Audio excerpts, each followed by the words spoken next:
Okay, so we'll get started. On the line, we have Tom Shields, we have Matt Saul, and we have Ruairi McGuiness. Gents, I'm going to pass over to you to do a quick 30-second introduction.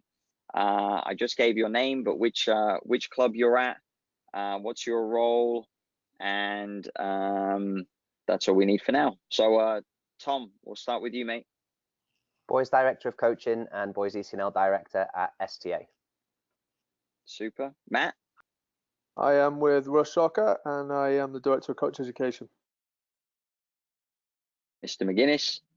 Ruairi McGuiness at East Meadow Soccer Club, Director of Coaching and Girls ECNL Director.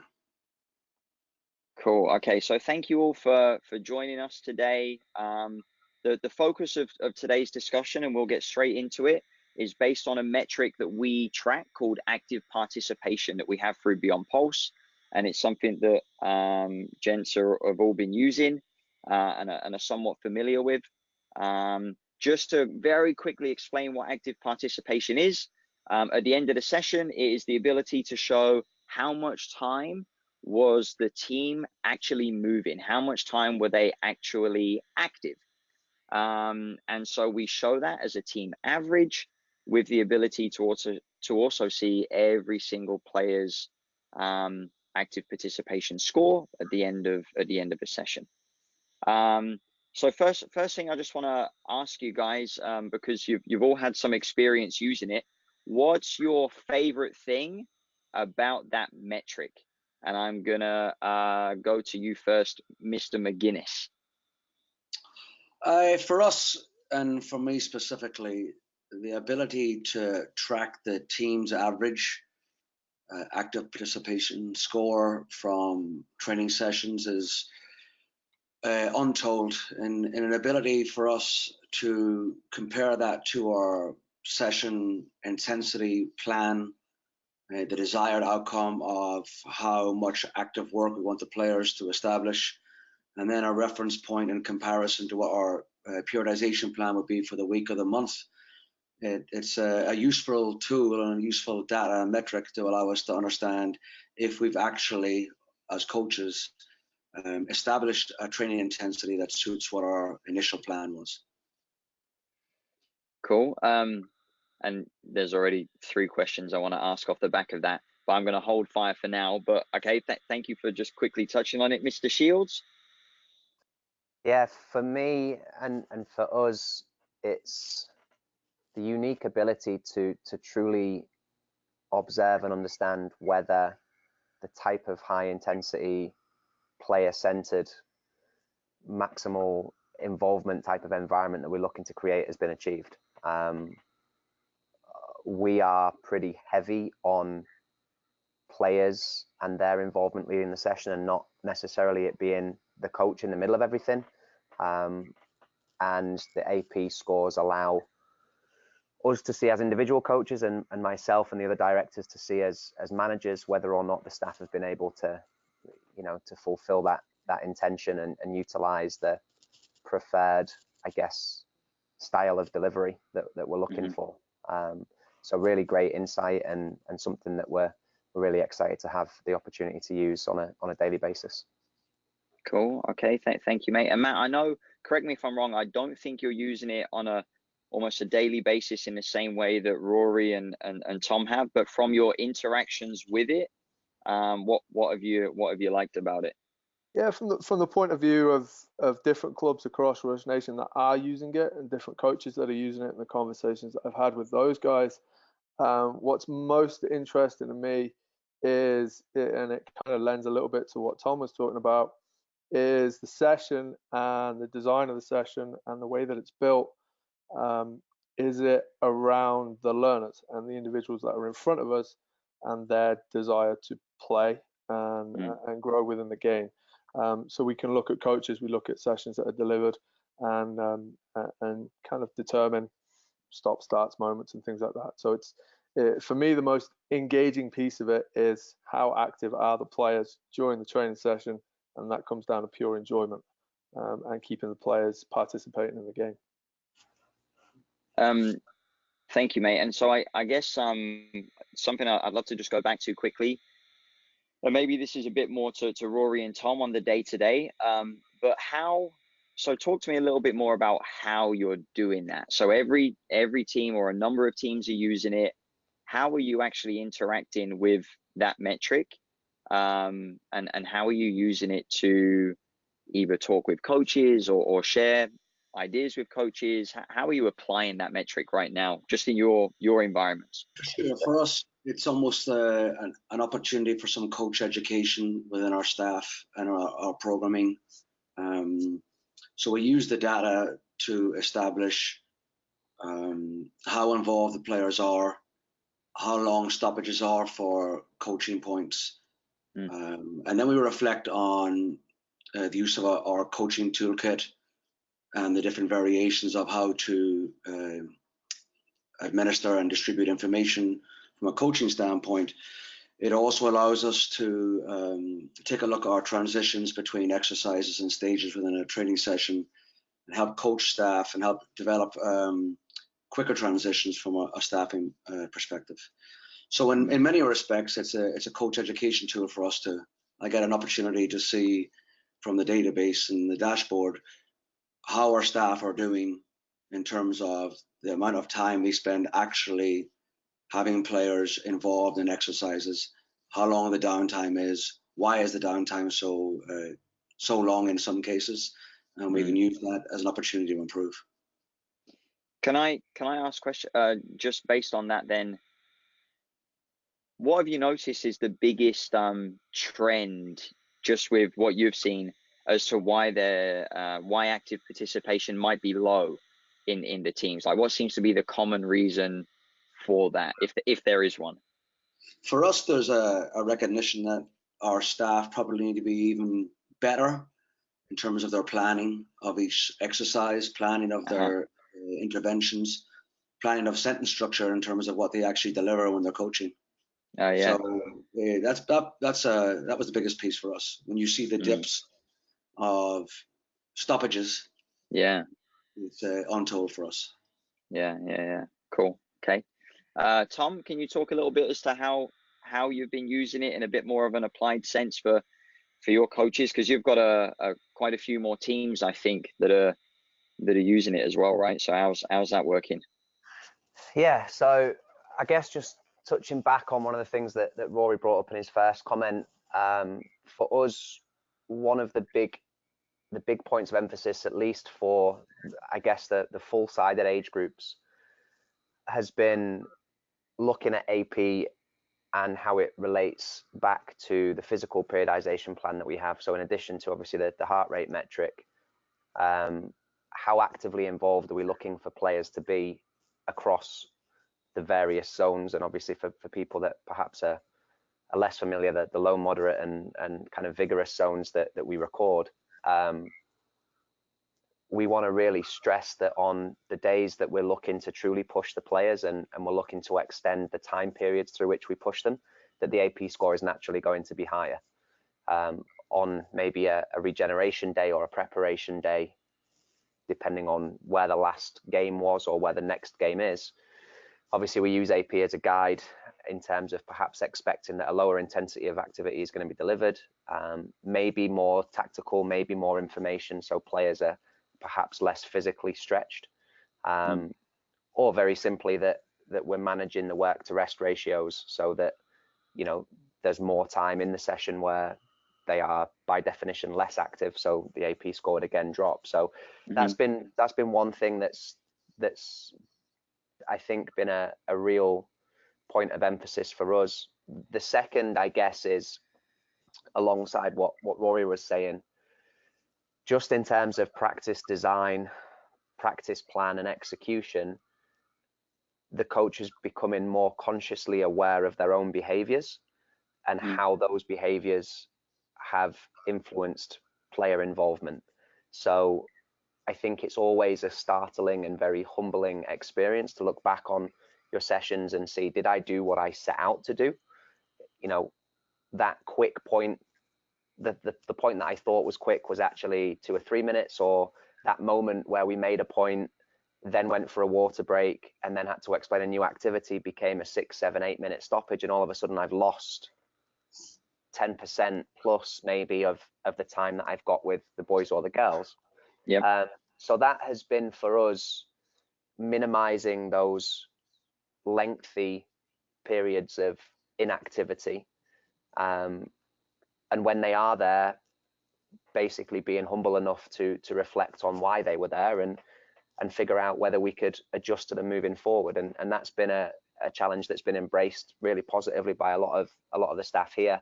And sometimes we come back into the office, and myself and Rory, in the ID2 settings as well, you come back and it's like, did I hit that target? Was I aware of it? I'm buzzing when I did it, because it shows that the session was well planned for, and then obviously importantly well executed. And we can kind of touch on some of the processes about maybe how that happens as we delve further into this conversation. Yeah, for sure. And I think I'd love to hear from Matt, because obviously, Matt, a big part of your job is in terms of online, a lot of online distant coaching education efforts to entire clubs all around the country. Where do you see, or how do you see just active participation as a metric? How could you see that having a real positive impact on the coaching process? Is there one or two areas in particular where you think it could really transform? Yeah, I think the major area that we look at it, because I mean we're a club, we have thousands of players and a lot of clubs all around the country, and all at different levels. But I think the foundation objective of every coach, whether you're in ECNL DA level or a recreation program, which we have within the Rush, the foundation objective should be to maintain the players in the game. And I think that when we look at research and statistics of player dropout and reasons why and things like that, a lot of it is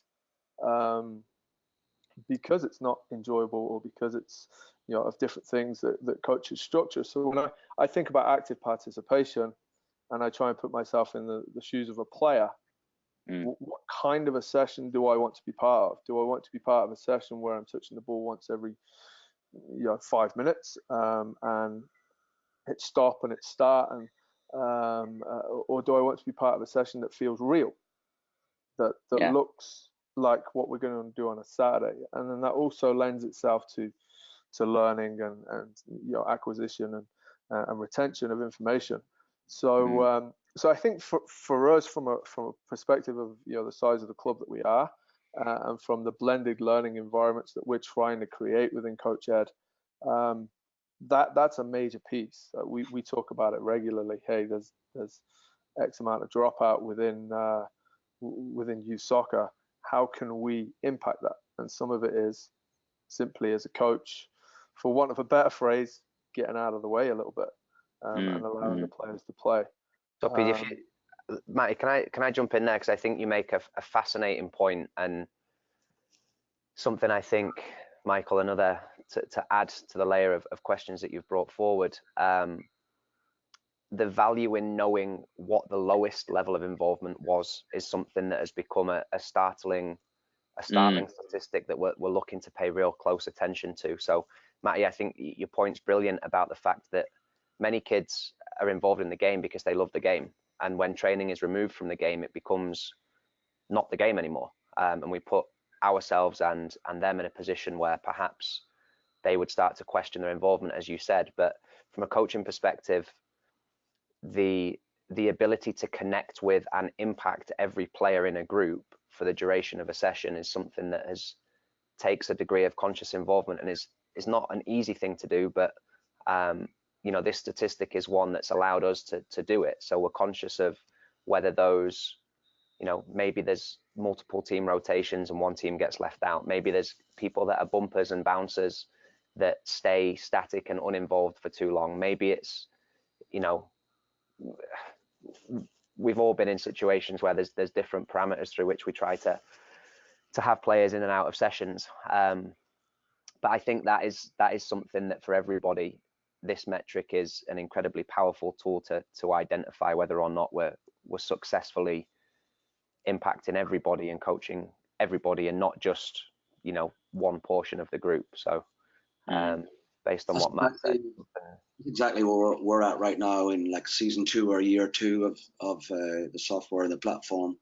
We started to realize it's almost been a reality check of bad coaching in some cases. You know, the same player, when you slice and dice all the information from the dashboard and you look at every player's active participation, generally it's the bottom 3 are the same faces and the same names.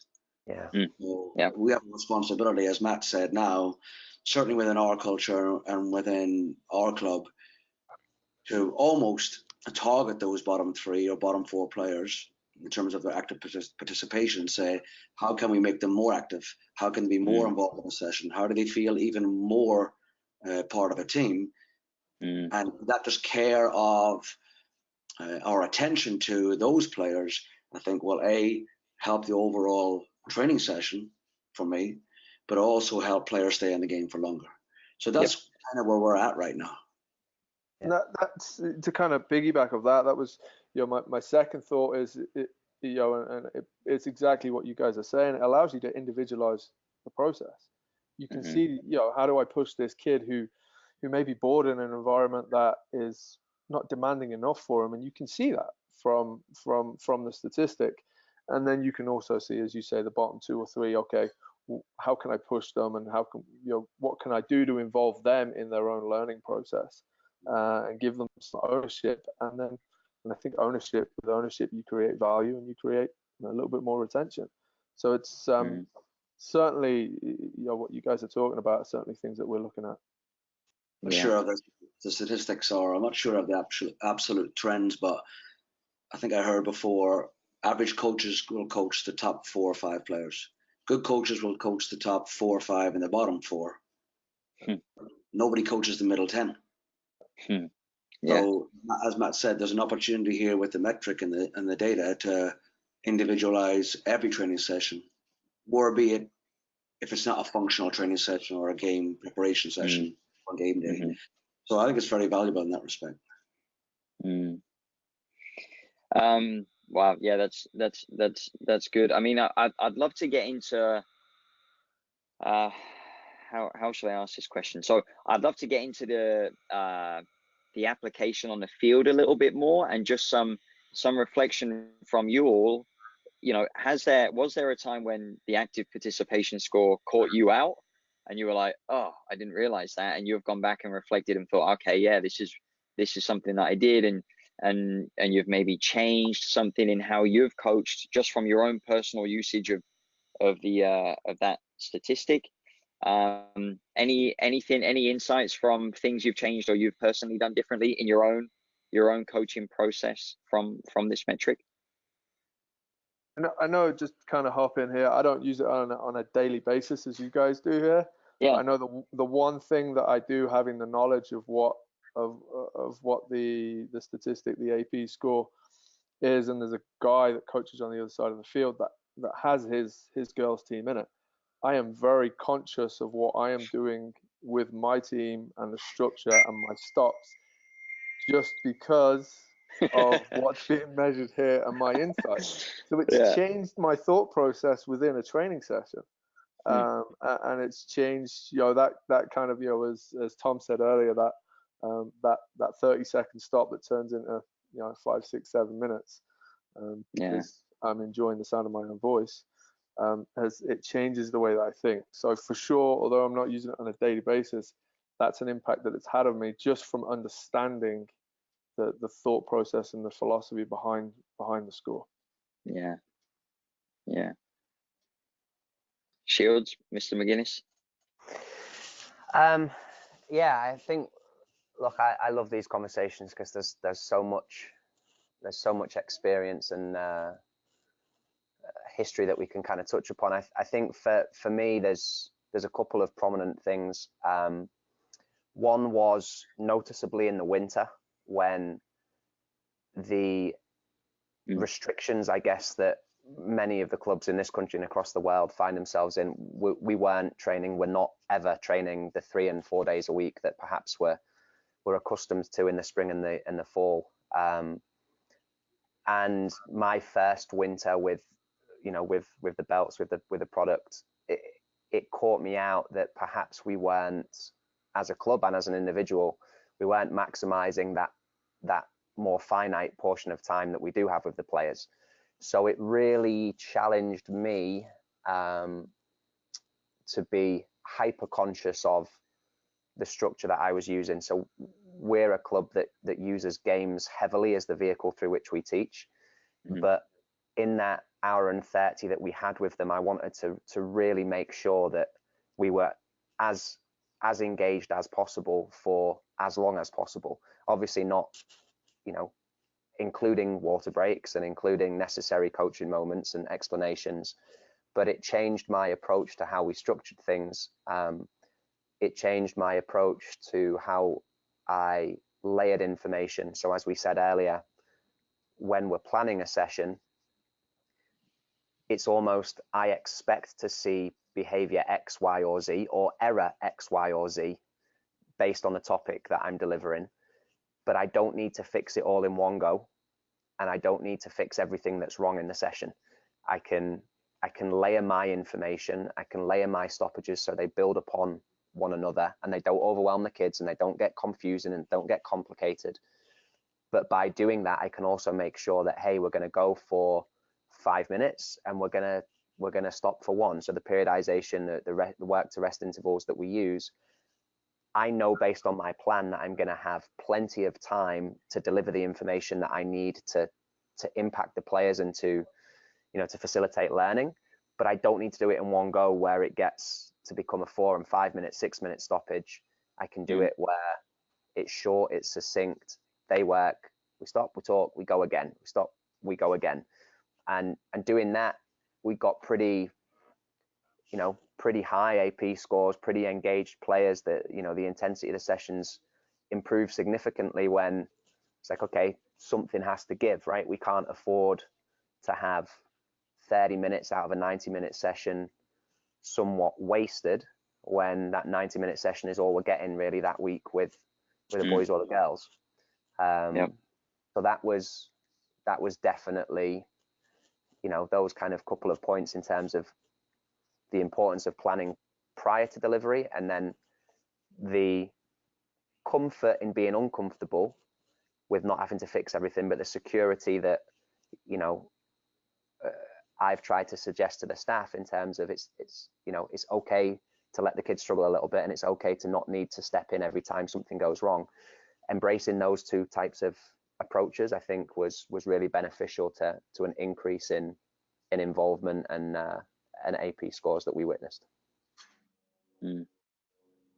I think it's hard, right? Because you're essentially talking about, without going too far off on a tangent, relinquishing a little bit of control of feeling like you're needing to step in and coach, but with the benefit of maintaining a high amount of activity. So, but I don't actually, honestly, Mike, I don't know that it's relinquishing anything. I think it's the perception is that's what I mean. I think. Yeah. But the comfort, and I think to perhaps less experienced coaches that may listen, reassuring them that it's okay to not need to fix everything in one go is an important characteristic of more mature coaches, right? We've come across people where everybody on the line and plenty of our colleagues, we've seen great coaches work that recognize that there was an error, but it's okay to not need to fix it all in one go, or it's okay to use a different range of tools. It doesn't have to be me stepping in and addressing that one player when there's 12 or 14 or 18 or 20 others. Rory referenced earlier, like the toolkit that they use, the ability to individually reference a player, to coach over the top.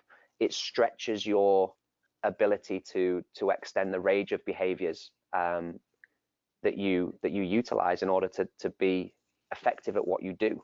So I think it's, yes, it's definitely the perception might be that the coach isn't the center of everything, but as we've discussed, the more modern approaches towards player development and to coaching environments is one where the coach is becoming far less of the center of a practice, and the deliberate preparation and planning of a session that really, it's not just the game itself isn't necessarily the teacher. There's the structure that the coaches are purposefully putting on the players. That's what's going to teach them, and the art is being able to impact things in short bursts where it's still about them, their involvement, and they still get to, as Matt said earlier, they still get to play as often as possible. Do you think, Tom, just on that point, do you think it changes the mentality of a coach going, now they have the ability to see the AP and their impact of the planning of the session? Do you think it impacts their thought process in planning from maybe being a little bit more focused on following trends or fashions to being a little bit more creative in their session planning and planning games around?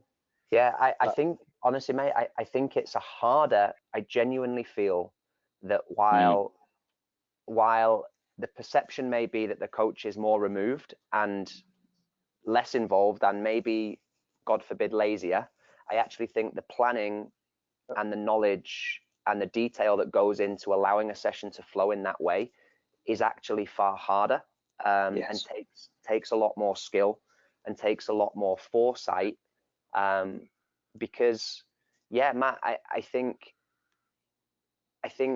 there's an accountability now. You know, the data will return what the players did, not what we thought they did, not what they thought they did. It will return what they did. So ultimately, we remove that layer of subjective opinion that can ultimately, be a reason through which heated conversations can start. And, in all of our roles, when we're responsible for educating other professionals, dealing with objective insight is probably more beneficial to diffusing barriers and diffusing tension.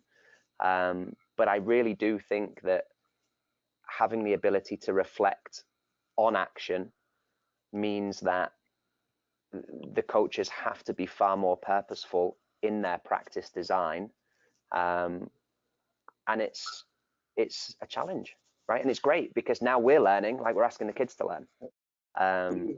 Sorry to interrupt. That was probably one of the biggest changes for us, Mike, in the respect that what were we doing wrong? So from a director standpoint, it allowed me to be a little bit even more user friendly, because when I could, as Tom said, it was the behaviors of the players that almost had a relationship to what the coach was doing. We termed a phrase for it because we realized how much downtime they were having in training sessions. So our phrase was, we're going to steal it. Embrace the quiet. So our embrace the quiet was about, it wasn't just giving the game to the players and removing yourself. It was, from a coaching aspect, are you evaluating? Is it organized? Is it game-like? Is it does it involve repetition? Is there a challenge? And then can you coach? So that moment of embracing the quiet was almost allowing players to be far more active. From a coaching standpoint, allowing our staff to actually reflect and say, does this exercise work? Is it achieving what my session design was? So for us, and from a director standpoint, seeing the results of a session where I may not be out of field allows me to interact with a coach and say, well, what really happened? And how did you deliver it? And were you super involved? So I think that's magic, Raw. I think, Michael, one of the hardest things for any coach of any level is the ability to reflect in action, not just on action, right? So, Rory, the environment that you've suggested is created at East Meadow there, the coaches are clearly comfortable that silence and observation is okay. And it's not just okay, it's a preferred coaching behavior. And I think this tool and this metric as a vehicle through which we can better create environments like that, I think that is the key to impacting what Matt said earlier, in terms of we're all responsible for facilitating a love of the game with the players and for stopping attrition and burnout and a dropout from the sport. So if everybody can embrace exactly what Rory's saying, and it lends all of the coaches at every level to developing the skill to reflect in action, knowing that they don't have to be looking like they're putting out every fire on the field, or that they're coaching and they're stepping in every minute of the practice. Because, you know, let's not forget that, and it's a difficult conversation to have sometimes in this country, but societally, the core American sports, of which soccer probably hasn't been forever, are coach-led. Basketball is coach-led. American football is coach-led. Yep. In soccer, it isn't, because the players are the ones that are making the decisions. So the coach has to step back a level. But when there was a parent membership that are perhaps expecting the same types of coach behaviors that are witnessed on other sports, we can put ourselves in a challenging position. So the education that Rory has clearly gone through with his staff, and I'm sure, Rory, you probably do the same thing with parent meetings, right? Here are expected behaviors that you should assume to see our coaches delivering, and here's why. And if we can embrace that educational process and that journey, I think, you know, the impact could be massive. Yeah, for everything you said, it's an opportunity for education and parent education too. Don't get me wrong, it's not a struggle. It is a struggle. It's a struggle from a perspective, because it's something new. A struggle for what is not traditional coaching behavior from an American traditional sports type of aspect. Yep. That's a difficult piece to try and educate, for sure. But, you know, we all know, everyone on this call knows, soccer is it's a chaotic sport. So it's okay for sessions to be chaotic at times. And it's all right for a coach to not have to control everything. So as a result, that internal reflection in time is a new piece for us. So, you know, the AP and the data from the platform is opening up even a greater wormhole for us, if you will. I have a question regarding your curriculum, because I'm curious. You know, the curriculums. Do your coaches have a set sort of structure that they are expected to deliver their sessions according to? So, for example, you've got every coach should be planning their warm up, first activity, second activity, game, or there are other ways, of course, in which you can structure your training sessions. So is there what structure do you have to your curriculums, if at all, and have you even played with those structures to sessions based upon an active participation metric, or what the active participation could be? Yeah, for us, I mean, we don't have a set methodology or a set delivery in terms of what a training session has to be. We do encourage our staff to have at least once every 2 weeks the practice play model. Okay. With a want to make sure the active participation is high. We do operate from a club synergy model. We do operate from an 8-year player developmental plan. Lesson plans and themes are periodized from month to month. But their delivery is up to them based on the group they're working with, the number of players they have, the size of field, things like that. Sure. But as a result, you know, we do have a reflection on, is it the right tone, the right intensity based on the data we get after training sessions. So, you know, the one that's been, you know, specifically used for us that we'd like to reflect back on is the practice play model, which involves a lot of players moving, a lot of interaction. And you would expect that the AP values are very high that day. Yes. Yeah. Is that something that you've seen then, Rory? Like you've noticed visibly just from the returns of the data when teams are doing you could almost say like, okay, today was a practice play day because AP was this percentage, and usually we see this when it's not in that practice play, whole part whole, whatever you want to call it, methodology. I can recognize it. When it's done well, it's done very well, and players understand the training themes, they understand the principles, the objectives. It then ties into the piece that we said earlier in terms of coaches in session reflecting, embracing the quiet, planning the sentence structure. But, you know, it's a difficult task, practice play. It's one that needs to be planned thoroughly prior. Yes. Tom, Matt, any thoughts on that in terms of just general sort of session structure and anything you've seen? We So traditionally we have been big on, I guess, the use of games, not as rigid in terms of, whether it's the federations, for phase one, or the traditional, the traditional approaches.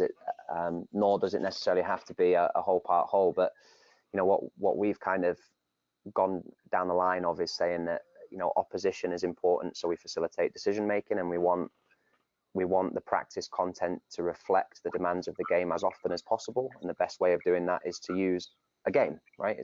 That's the easiest way. So for me as an individual, constraints based games, the use of affordances, and I guess collectively, the concept of nonlinear pedagogy in terms of how we're structuring the environment, or how we're tweaking the role of the performer, the constraints of the task, the size and space of the environment. All of those things play into this, the size of the games that we're playing. Is it 2 lots of 4v4s? Is it an 8v8? Is it coaching with points and rewards to encourage preferred behavior? But ultimately, as we said right at the start, our key objective is that everybody is engaged, everybody is learning, everybody is getting exposed to making decisions, and having the opportunity to apply whatever that theme or topic is for the day. And like Rory, we obviously have, we have both physical and tactical periodization plans across the ages, whatever that topic is for the week, and consequently for that day, that is inherent in the delivery of the session. So we will typically see the greatest returns on a midweek, again going back to my earlier point, furthest from past performance, furthest to future performance, a midweek session that is delivered through a constraints-based or games-based approach, typically with obviously larger players involved in the session. So not a 3-team rotation, but if we've got the space and we're doing 8v8s, or if we do go from 2 smaller games into a bigger game, but ultimately that all the players are involved throughout the duration. And just kind of, sorry, within the rush, again, it's slightly different. Each club has, they have the license, they have the ability to freedom without fear, to quote some of our philosophy, to work with the players as they see fit. But within that, the curriculum that we have, that clubs have access to, it is games based. It is based in the foundation of being real. And we want players to play, to experience the joy of the game and the thrill of competition. So as we've kind of evolved over the last year or so, 2 years, we're starting to implement some very basic gauges, I guess, for training session that can be implemented at any level. And we talk about training sessions, learning environments, whether it's coach-ed environments or these kinds of environments. And a lot of that is based around, is it real? Is it a safe environment? So when we think about coaching, are the players coming in and do they feel safe enough to be able to get on and play, or is that kind of overly active, 100 coaching points a second? Does that make a player freak out a little bit? So we're looking at, and we're certainly encouraging our clubs and coaches to analyze their environment in a very simplistic way, but we think can help with player development, not only player development, coach development, and retention for sure. Good, thank you, mate. I mean, we're coming up to sort of 45 minutes is really where I wanted to try and cap it, and obviously we can go on forever. I still want to ask another question though. How can we improve the active participation metric? Like, what is there anything else you can think of that maybe is gonna be even more reflective of the coach?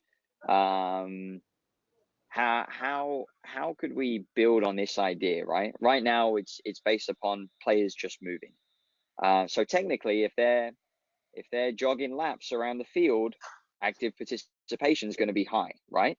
So I don't know. I'm just curious. How do we build on this? Because this is just the beginning of this idea. Because there's a lot I think we can do. So I'm just curious. Has there been anything where you thought, this would be a really cool way to add to this, or another angle upon which to think about this?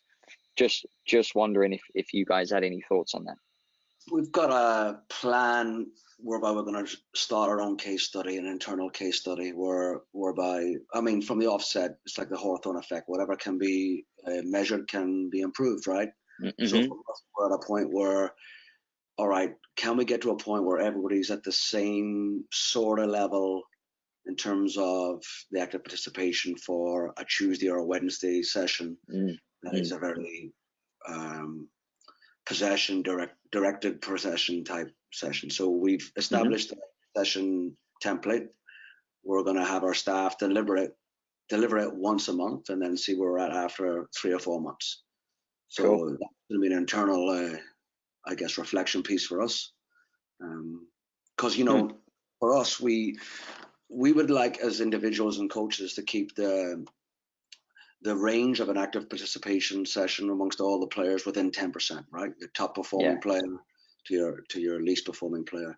We would like our staff to be operating within the same bandwidth, if you will. So that's one of our moves moving forward. That's cool. Great idea, that, Raw. Mike, I think, look, it's conversations that we have offline regularly about fully utilizing the capability of both the app and the dashboard. So for me, I think what we as an organization need to do a better job of is correlating or coding what behaviors and what activities return what values. Because from a planning perspective, there's a large degree of advantage to that, to understand what my target is for the day and what I did last time with this group or this space or with these numbers of players. Obviously, the capabilities of the session software to slice and dice what each section looks like. Because I think ultimately one thing that is very apparent in our approach at Beyond Pulse is the willingness to create communities of practice that share ideas, right? And that share ideas to the benefit of the game at large, but obviously the membership at large. And the more that we can raise awareness of ways within which we can demonstrate high AP returns, obviously that's not just running around the field, or maybe even leverage, collectively the people on the call, we could create opportunities to truly record a full training session, and demonstrate the coach behaviors that we've said are ultimately fundamental to whether or not a session is allowed to flow. It doesn't matter if I've got an 8v8 game that's designed to go for 2 sets of 10 minutes with a 2-minute break, if the coach wants to step in and interfere every 3 minutes or every 30 seconds. So I think more positive demonstrations of what high returning AP sessions look like, proving that coaching is possible within them, is going to be essential. Because it's not, the misconception is, well, just let them play and don't coach. Well, no, because then we're not doing our job, right? So I think the more that we can do to provide a library of information or examples of things like that would be fascinating, and linking it to obviously what Rory's saying, maybe we can tag team. Yeah, very, very good. Matt, what's the next level? I think it piggybacks off what these guys are saying. I think it's best practices for me.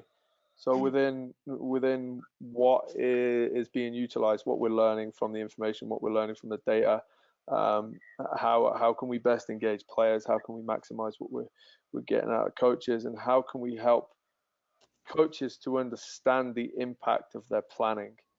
It's still very, very much, and this is my opinion, still very, very much a culture of rolling up to a field, rolling out, and figuring out what I'm doing when I walk there as a coach. And I think the more that we can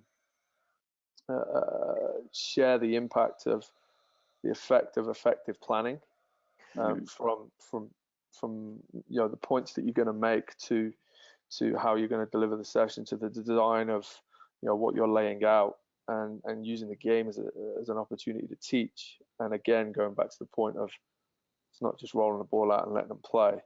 It's setting up an environment that allows them to do that. If there's a way to support within an AP, an active participation environment of best practices, and again, to contradict myself, I don't necessarily believe in averages. We have Hawaii and Alaska, so we have some huge ranges of spectrums, and both clubs develop some decent soccer players and some good people. So it's not to say that an average works across the board, but some guided learning, I think, would be helpful for sure. Thank you, Rory, Tom, and Matt, for joining from the various parts of the United States that we're all in right now. Appreciate your time. This is the first of many. We want to be doing these very, very regularly. This is great for coaches to tune into and learn from. And we're very, very thankful for you guys and your time to want to participate and share. So thank you again for joining, and we'll catch up with you all again soon. Thanks. Thank you.